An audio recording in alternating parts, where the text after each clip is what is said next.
Hello, everyone. Welcome back to the Sports Lock podcast. I am your host, Ben Mostaller, and I am ready for week 6 of the NFL. We got predictions, we got bets, we got daily fantasy, and start/sit for you in this episode as usual. If you haven't checked out my last episode, I welcomed on Charlotte Haggerty, better known as Daddy Mahomes and Jaguars. Walter picks over on TikTok. We had a nice session on here on TikTok, talking predictions, doing a little prediction battle. And I'm pretty sure that her and I tied with our predictions of last week. We also answered some viewer questions on TikTok, which I'm going to try to do each week as well. So if you're not following me on TikTok, go ahead. It is Sports Lock Podcast over there. You won't want to miss it. There's some good content, some good fun quick videos that I post as far as bets of the week and fantasy football talk. So check it out. But before we move on to week 6, we always got to jump back and take a look at week 5. And our results from week 5 weren't terrible in a couple areas. Our predictions were 10-6. It could have been better, but I think it's one of our better weeks so far this season. And the over under, we were 11-5. So we did bet that correctly. And normally that's where I do well. So I bet a lot of over unders this week, which paid off. The spread was not good, 6-10, and our locks were 1-3. So we are still struggling to hit a perfect lock, and hopefully that can happen in week 6. I got a couple bets that I am looking forward to bet this week that I'm pretty confident in. Let's take a look back at the daily fantasy results. Of course, we had to start with my guy, Justin Herbert at quarterback. We paid up for him, which we normally don't do. He got it done better, though, 14.4 fantasy points. How about Leonard Fournette? What a steal for him. He ended up finishing as the second best running back in week 2, 56 yards and 1 touchdown. That was compared to the week prior where he only had -3 yards rushing. He also added 10 receptions for 83 yards and a touchdown. He's been a PPR master the last 2 weeks, really only behind Austin Eckler. So a steal in the price that we got from Leonard Fournette, and he pretty much led the team in daily fantasy last week. Damian Harris was a guy that I was thinking would go off last week, and he got injured. So if it wasn't for that, we don't know what he would have done. Our wide receiver, Mike Evans, 4 receptions, 81 yards. Could have been better with the touchdown, but he didn't get there. Christian Kirk was a huge disappointment for me last week. 2.1 fantasy points, a guy that had a very bad week 4. So I figured coming into week 5, it would be a big bounce back day against a pretty bad Texans defense, but it wasn't. Chris Olave, before he got injured, caught that touchdown, which was good to add. He had 4 receptions, 54 yards, and a touchdown. We also added Romeo Doubs of the Green Bay Packers, 5.9 fantasy points, 3 receptions, 29 yards, and the loss to the Giants. At tight end, David Njoku, he was 6th best last week amongst tight ends, 14.8 fantasy points, 6 receptions for 88 yards. He has been doing very well for the Browns, and a guy that if he isn't already taken, you want to grab off the waiver wire. And finally, our defense was the best pick of the week. 5 sacks, 1 interception, 2 fumbles recovered, and a touchdown for that Dallas defense. 21 fantasy points, a total of 123.8, which I think is our second best fantasy week. It sucks we had a couple single digits in there with Harris, Dobbs, and Kirk. But other than that, Leonard Fournette, thank you for leading the way. I did win my DraftKings last week, and that's 2 weeks in a row where I've done that. So if you want the best daily fantasy plays, you want to listen to this podcast. As we do the start sit here, we'll take a look at that from last week. Said to start Trevor Lawrence, only 10.3 fantasy points, somebody that I thought would bounce back and be able to torch the Texans defense, but he didn't. Only 286 passing yards. Said to sit Kyler Murray, and he did better than Lawrence, 16.2, but Murray didn't do as good as some quarterbacks last week. He was about mid-range there at 14th overall, 250 yards, a touchdown, and an interception. I think that I had stated that last week that I thought he'd at least throw one pick, and he did.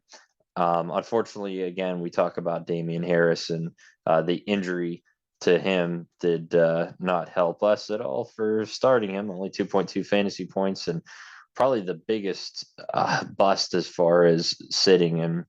I shouldn't say bust, but it was a bust to me that I did this. But Josh Jacobs, he runs for 154 yards and a touchdown and 5 receptions for 39 yards and gets 30.3 fantasy points and the third best running back last week. So I hope you didn't listen to sitting Josh Jacobs. I didn't think that he'd have two good back-to-back weeks, but he is the second running back in fantasy the last 2 weeks, right behind Austin Eckler. So that is bad on me. Hopefully you didn't listen to that.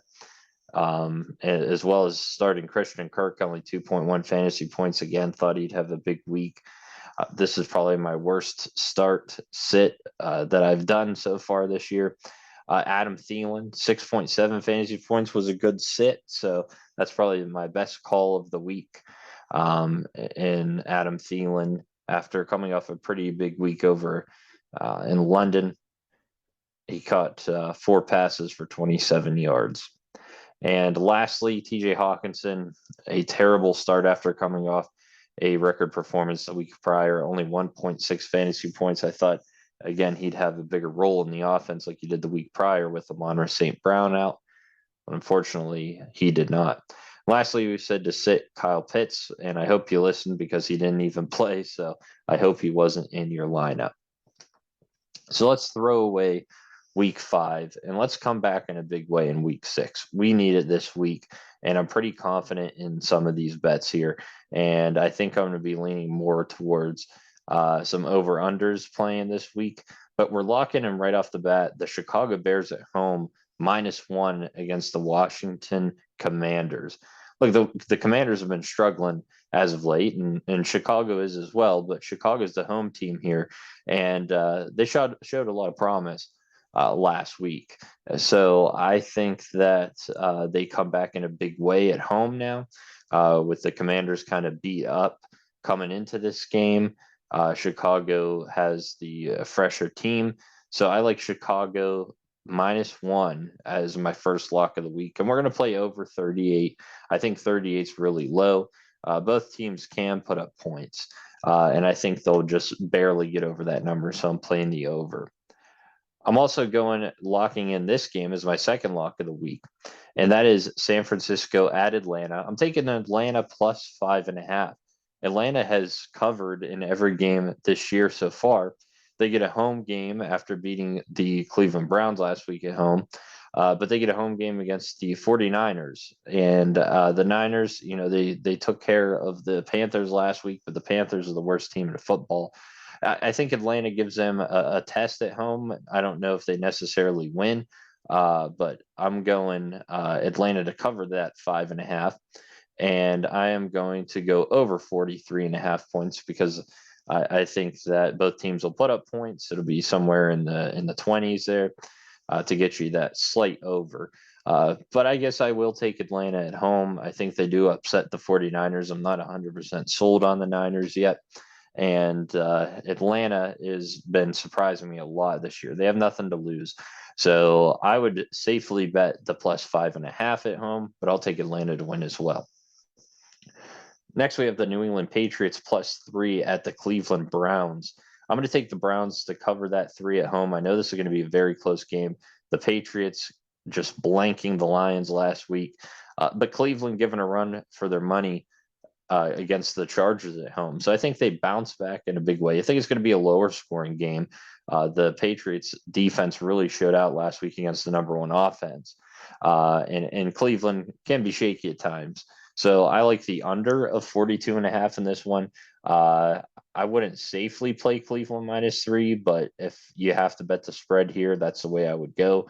And I would take Cleveland money line to win this one. The Jets are at the Packers. Look, the Jets have looked really good this year, and they have been kind of covering. But right now, +7 on the road in Green Bay. Green Bay coming off a very disappointing loss in London against the Giants last week. They need this one more than the Jets. So I think they're going to fight harder. So I like them -7. I like them winning the game, but I like the under of 46. I think that this will be a kind of lower 20s kind of score for Green Bay. So like a 24-14 game or something like that. So give me the under in that one of 46. Jacksonville +2 at Indianapolis. The Colts coming off a kind of ugly win, probably the ugliest game I've ever watched in week 5 on Thursday Night Football at Denver, 12-9 in overtime. No touchdown scored in that one. And Jacksonville coming off a disappointing loss to the Texans at home last week. So I think a lock, and I am locking this in, is under 42. I think that's very high for a team that didn't even score a touchdown last week. I believe neither team did. So I don't think they come bounce back with a huge, performance. I think it'll be lower scoring. I do think that each team finds the red zone and gets in the end zone. But I'm going with the under as a lock here at 42. And I'm taking the Colts to win at home, and I would play -2. Minnesota -3 at Miami. I would almost lock this in because Miami's going to be without Tua and possibly Bridgewater. So they really have nobody. They look terrible against the Jets. And for the Vikings to only be 3-point favorites is insane. The over-under right now is at 45.5. I'm playing the under. So I think the Dolphins will struggle to get on the board. But I almost lock this in. It's probably a bet that I will lock in to play Minnesota -3 this week because I think they can get the job done in Miami. Cincinnati at New Orleans. This is a really tough one to pick. I could see it going either way, but I'm locking in Cincinnati to win -2 as well. I should say that's not one of my locks of the week, but that's what I'm picking. I just think that offense of Cincinnati is a little bit better than New Orleans. I see them being able to put up points, though, over 43.5. But right now, the Saints are just kind of hurting. Olave probably won't play with his injury last week. We still don't know if Winston will play, and the team just beating up Michael Thomas. So there's a lot more question marks for the Saints. So give me the Bengals on the road after a pretty good matchup against the Ravens, unfortunately losing at the very last minute. Baltimore -5 at the New York Giants. The Giants have been the biggest surprise of the year so far. Saquon Barkley, the number one running back, he just tearing it up. The over-under is 44. I'm going to bet Baltimore, though, -5. I just think that even though the Giants are 4-1, when they go up against this Baltimore team, they're going to realize that they're not as good. I know that they surprised last week the Packers, but Baltimore has it together, unlike the Packers. So give me Baltimore -5 to them to win, and I'm betting the under of 44. I think it'll be a lower scoring game. My last lock to make 4 is going to be Tampa Bay at Pittsburgh. I'm betting the under of 44. Tampa Bay struggled to put up points, and Pittsburgh struggling to put up points as well. Last week, losing 38-3 to the Bills. I see it being somewhat similar to that, but a lot less scoring on both sides. Tampa Bay is -8.5 on the road. I would take that. I take them to win, but I'm locking in the under of 44. Pittsburgh's defense can be good, and being at home, I think, I don't see Tampa Bay putting up 40 points, and I don't see Pittsburgh being able to put up 14 points on that Tampa Bay defense, who's one of the top defenses in the league. So lock in that under 44. Carolina +10.5 at the Rams. The Panthers, the worst team in the league. They fired their coach, Matt Rule, this past week. So I believe the defensive coordinator has taken over as the head coach for now. That's not a good sign. You're going into the former Super Bowl champion's house. So I like the Rams -10.5. I like them to win the game, of course. And I'm playing over 41 because Carolina can put up some points. We saw it last week. they struggled, but they have in the past, and the Rams can too. So I think 41's a little bit low, but I'm going to take the Rams to win this one. Arizona at Seattle. I like Arizona -3 at Seattle. Very tough one here. Seattle has been doing extremely well. But I think Kyler Murray will have a big day, as well as Geno Smith. I think it's a very high scoring game. That's why it's 51.5. If I'm betting this in confidence, probably the most confident bet would be over 51.5. But this is a game that I'm kind of staying away from because I could see it going either way. Buffalo at Kansas City, the game of the week, could be the game of the year. Both teams are favored to go back to the Super Bowl. This could be an AFC championship matchup. I am going to take the Bills, though, on the road. The Bills had an easy matchup against the Steelers. The Chiefs just barely snuck it out against the Raiders. So I think Buffalo goes into Kansas City, and Josh Allen shows why he's the best quarterback in the league right now. So Buffalo to win, Buffalo -2.5, and I'm betting over 54. But another game that I'm staying away from. Dallas +5 at Philadelphia. Philadelphia is yet to lose. Dallas, though, if they win this game, would take over the division and I believe first place in the NFC, which is crazy to say with no Dak Prescott. But you're going up against a fantastic offense and defense of the Philadelphia Eagles and one hell of a defense in the Dallas Cowboys. So this game I see going under 42.5 just because of those amazing defenses. I would more confidently play that than Philadelphia -5. But I'm going to say Philadelphia wins this one at home, and I will take them -5. Lastly, Monday Night Football. We hope that Denver is not as bad as prime time on Thursday night, but we go to Monday night is Denver +5.5 at the Chargers. I'm going to bet the over underline here of 55.5 as under. I'm going under in this one. Denver has struggled to put points on the board, and the Chargers have at some point, but overall it's a divisional game, so I think it's going to be lower scoring. I like Denver to cover the 5.5, but I'm taking the Chargers to win at home. Denver's been keeping it close in games. They've been very ugly, but they keep it close. And I think that's kind of what's going to happen here in the Chargers game. I think they keep it very close, but not a lot of good offense scored here. Give me under 45.5. Chargers win in Denver +5.5. The teams on buys in week 6 are the Detroit Lions, the Houston Texans, the Las Vegas Raiders, and the Tennessee Titans. Those are my picks for the week. So if you want to go see those locks, you want to go on to TikTok at Sports Lock Podcast, and you'll find the videos there. If you want to see what I am betting over the weekend, follow my Instagram. I put it up on my story, my bets, and that is as well Sports Lock Podcast. All right, week 6 daily fantasy. We're going to ride with Kirk Cousins as our starting quarterback at the value of 6,000, which I think is a fantastic value. He was quarterback 5 last week, going against the Dolphins this week, who gave up a ton of points, 38 to be exact, to the Jets. So I am loving this bet. I think Cousins torches that Dolphins defense, and I'll have another big week, and you get him at the discounted price of 6,000. Absolutely love it. Running back, we got to go back with Leonard Fournette. He had a huge week for us last week in week 5, and he is the number 3 running back just behind Josh Jacobs and Austin Eckler the last 2 weeks. I think he tears up that Steelers defense, both with receptions and rushing yards, gets 1 to 2 touchdowns, and he makes it worth spending the 7,400 on. Next, we're going with Breece Hall of the New York Jets. He has been tearing it up as well, and we get him for 5,800. He's been the number 4 fantasy running back, or I should say he was the number 4 fantasy running back last week, and he's been getting a lot of volume. So even though it's a tougher matchup for them, I think that Breece Hall is the workhorse there, and that's a very good price for him. I think he will be somewhere in the 6,000s here probably next week.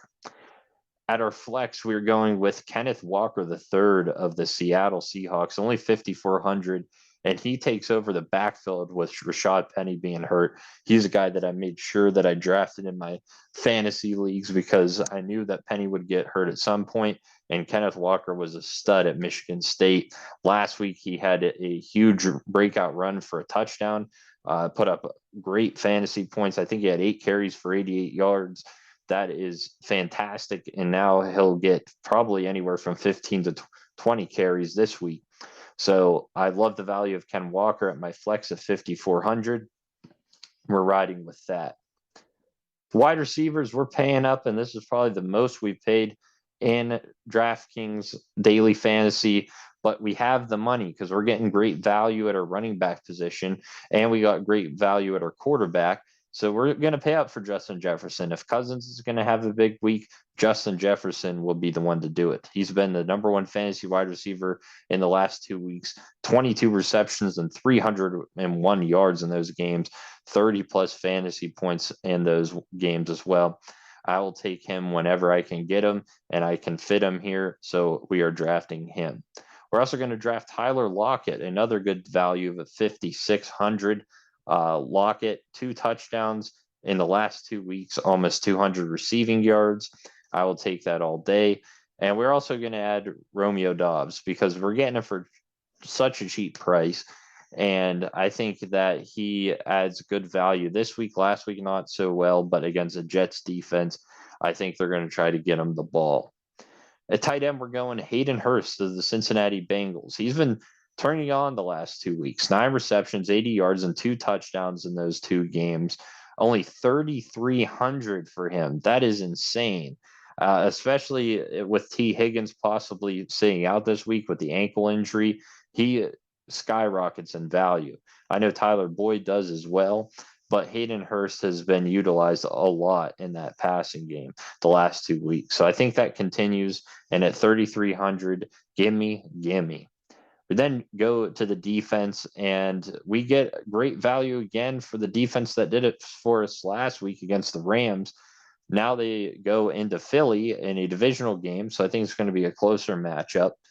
But we get them for only 2,700. There's a lot of worse defenses out there. It's only because they're taking on the Phillies, not the Phillies. Then they would destroy them. That'd be the number one defense. But the Eagles. So I love the Cowboys at 2,700. So in all honesty, this lineup this week, the only question mark that I might have is Romeo Doubs, but we got to throw somebody in there, and he was the best player at the price. Otherwise, I love this lineup. It's stacked, and I hope you guys utilize it because I think we're going to make some money off of it this week. Lastly, week 6 start sit, and it's going to be a lot of familiar faces with our daily fantasy. Start Kirk Cousins, talked about him already. Big week against Miami coming up. Sit Matt Ryan. He's just been struggling very badly. And the Jags defense isn't terrible. So I would sit Matt Ryan. I'm starting Ken Walker. Again, he's taken over that Seattle backfield. I think he has a big week against the Cardinals defense. I'm sitting Ezekiel Elliott. He's been terrible this year anyways. But again, the Eagles defense is very good. So I think they shut him down this week coming up. And if there's any value in that backfield, it's going to be Tony Pollard just because of the pass catching ability. We're starting Tyler Lockett. Again, a great value and a great wide receiver. Geno Smith's going to be finding him against that Arizona Cardinals poor defense. So give me Tyler Lockett all day. I'm sitting Deontay Johnson, the Pittsburgh Steelers. We have realized that Kenny Pickett, now being the starter, has not really utilized Deontay Johnson as much. And I don't think he has much value against that Tampa Bay Buccaneers defense. They had to throw the ball. So, there is value there that Pickett will probably be throwing a lot of passes, but Pickens has been his guy. So I'm sitting Deontay Johnson this week. I'm starting Hayden Hurst, and I put Hurts there, but it's Jalen Hurst. That was probably just a spelling error if you're watching on the YouTube channel. But Hayden Hurst, he's going to have a big week for the Bengals. I'm sitting Dallas Goedert because he's going up against that Cowboys defense, and I think that he will struggle a little bit more than usual this week. But that is the podcast for this week. I want to thank you for watching. I want you to go subscribe to this channel if you would. Sports Lock Podcast on YouTube. If you're watching it there, hit the subscribe button and like the video. It means a lot. If you want updates, go to Instagram at Sports Lock Podcast. I post podcast updates when the videos are out, as well as my sports bets of the week on my story. And go find me on TikTok. It's my new channel, Sports Lock Podcast, where I post fun sports bets as well as fantasy advice. And I'll also be going live over there too. That's just a good outlet to check out. And if you haven't done so already, check out last week's video with Charlotte Haggerty. Fantastic podcast. We had a lot of fun with that. Did a quick interview, did a prediction battle, and then answered questions on TikTok. I assume I will be back on the TikTok on her account. We'll be collabing more. It was a fun time, and we both gave some really good advice. So she is very knowledgeable of fantasy football as well. And yeah, we can help each other out and help you guys out. That's what it's all about. I do the homework so you don't have to. So thanks for listening in this week. I appreciate the support, and I will talk to you guys next week after we cash in these winning tickets in week 6 for week 7 podcast. Have a good one.